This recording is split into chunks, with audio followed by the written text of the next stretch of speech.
রাতের বেলায় বয়ান করে মাদ্রাসায় ঢুকলাম, রাত্র তখন 3টা বাজে। আমি মাদ্রাসায় ঢোকার পরে আমার মাদ্রাসার বিল্ডিং এর সামনে দিয়ে আমি একটু পায়চারি হাঁটাহাঁটি করি, এটা আমার অভ্যাস। দেখি ছাত্রদের কোনো সমস্যা আছে কিনা।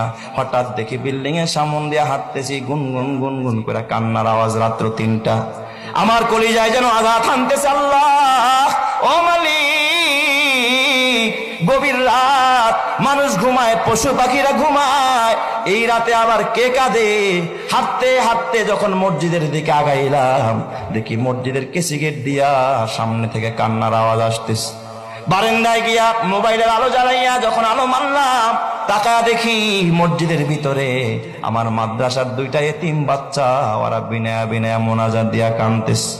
আমার মনটা অনেক খারাপ হয়ে গেল। আরে মালিক, একটার বয়স 10 বছর, আর একটার বয়স 7 কি 8 বছরের বাচ্চা রাতের বেলায় কাঁদতেছে তাহাজ্জুদের নামাজ পড়া।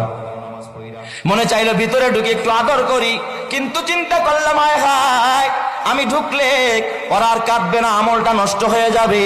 আমি আর ভিতরে ঢুকলাম না, উপরে চলে গেলাম আমার রুমে, হুজরা খানায়। ফজরের আজান হলো, মসজিদে আসলাম। আমি কাতার দিয়া হাঁটতেছি আর তালাশ করতেছি, দেখি ওই বাচ্চা 2টা কোথায়। হঠাৎ দেখি বাচ্চা 2টা মসজিদের পিছনের সফে, ওরা আমার মসজিদে ফজরের পর সূরা ইয়াসিনের আমল হয়, আসমায়ে হুসনার আমল হয়। ওই বাচ্চা 2টা সূরা ইয়াসিন পড়তেছে। আমি একটা ছেলের মাথায় হাত দিয়া বললাম, বাজান, দোয়া শেষ হইলে তোমরা 2জন আমার রুমে আসবা, তোমাদের সাথে আমার পার্সোনাল কিছু কথা আছে। ওরা 2জন দোয়া শেষ করে আমার রুমে গেছে। আমি কাছে বসাইতে চাইলাম খাটের ভিতর, আমার সাথে বসলো না। ছাত্ররা ওস্তাদের খাটে বসে না, আমার পায়ের সামনে বসেছে। বড় ছেলেটা বয়স 10 বছর হবে, ছোটটার বয়স 7 কি 8 বছর। জিজ্ঞাসা করলাম মাথায় হাত দিয়া, বাজান, রাতের বেলায় তোমাদের 2জনকে কাঁদতে দেখছি, কারণটা কি খুলে বলো। বড় ছেলেটাই জিজ্ঞাসা করার সঙ্গে সঙ্গে তাকায় দেখি হাউমাউ করে কাঁদতেছে, গাল বায়া বায়া পানির ফোঁটা পড়তেছে। আমার ডাক দিয়া, হুজুর আপনি কি চিনেন না? আমরা 2জন আপন ভাই, এটা আমার ছোট ভাই, আমার বাবা আজকে দুনিয়াতে বাইচা নাই। হুজুর আমরা 2জন এতিম, আমার মা, আমার ছোট্ট একটা বোন আছে, এই বোনটাকে নিয়ে একটা বস্তিতে ভাড়া থাকে। হুজুর মানুষের বাড়িতে বুয়ার কাজ করে, এটা দিয়ে আমাদের সংসার চালায় আর আমাদের পড়াশোনা হয়। হুজুর শোনেন, আমার ভাইটার চিকুনগুনিয়া জ্বর, আজ থেকে 4-5 বছর আগে সর্বত্র চিকুনগুনিয়ার ছড়াছড়ি।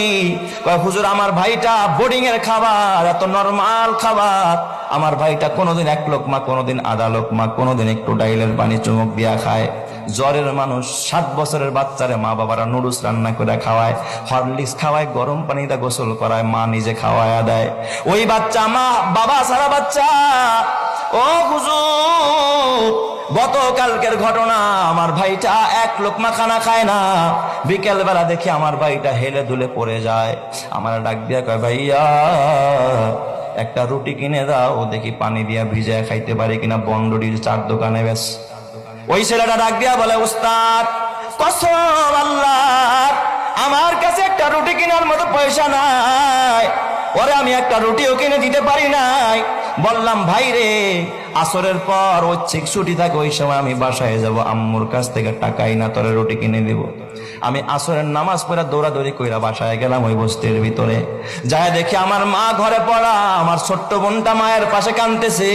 ডাক দিয়া বললাম, মা কিছু টাকা দিবানি, ওর তো অসুস্থ, ওর একটা রুটি কিনে দিতে হবে।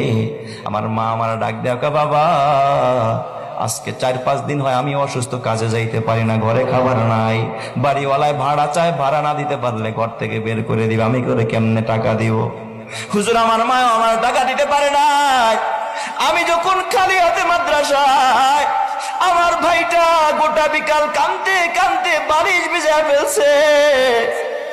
হুজুর আমাদের দেখার কেউ নাই, আমার বাবা যদি বেঁচে থাকতো, আমার বাবা আমাদের পাশে এসে দাঁড়াইতো, আমাদের খোঁজ খবর নিত। এই কথা শুইরা বাবা চোখের পানি রাখতে পারি না। আমার বাজান পকেটের মধ্যে অনেকগুলো টাকা ছিল, প্রায় 25,000 টাকার মতো। মাহফিল করে আসছি, রাতের বেলায় বের করে দিলাম, নে বাবা যা লাগে তুই সব নিয়ে যা। ওরা 2টা ভাই আমার পার মধ্যে জড়ায়, হুজুর টাকা লাগবে না, দোয়া করেন। আমি জোর করে 3,000 টাকা বের করে বললাম, 2,000 তোরা 2 ভাই নিবি, আর 1,000 টাকা তোর মাকে দিবি।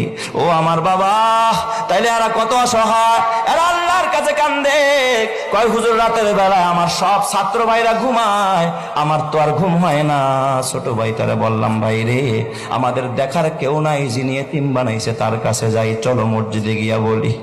তাই আল্লাহর কাছে একটু কান্দা কান্দা বললাম, ও আমার বাজার, ওদের প্রতি খেয়াল রাখ। আল্লাহর নবী কয়, আনা ওয়া কাফিলুল ইয়াতিমি কাহাতাইনি ফিল জান্নাহ। আল্লাহর নবী কয়, আমি মুহাম্মদ এতিম ছিলাম, যারা এতিমকে লালন পালন করবে, এতিমের জন্য ঘর বানাবি, খাবারের ব্যবস্থা করবি, আমি মুহাম্মদ ওয়াদা দিলাম 2 আঙ্গুল যেমন পাশাপাশি, যারা এতিমের লালন পালন করে আমি মুহাম্মদ তারে নিয়ে একই সাথে এইভাবে পাশাপাশি একই জান্নাতের ভিতরে থাকবো। সুবহানাল্লাহ। আল্লাহর নবী কয়, আনা ওয়া কাফিলুল ইয়াতিমি কাহাতাইনি ফিল জান্নাহ। ও আমার বাজার, ও অত্র এলাকার ও ধনী মানুষেরা, ও ভাড়াটিয়া ভাইয়েরা, ও ব্যবসায়ীরা, তোমার হাতে পায়ে ধরা বলি, যে এই সন্তানের জন্য এত স্বপ্ন, হতে পারে সন্তানের কারণে তোমাকে জাহান্নামে জ্বলতে হইতে পারে, আর এই যে মাদ্রাসার একজন এতিমকে খুশি করবা, এতিমের খাবারের ব্যবস্থা করবা, বিনিময়ে আমার রব্বুল আলামিন তোমাকে জান্নাত দান করবে। জোরে কোন সুবহানাল্লাহ।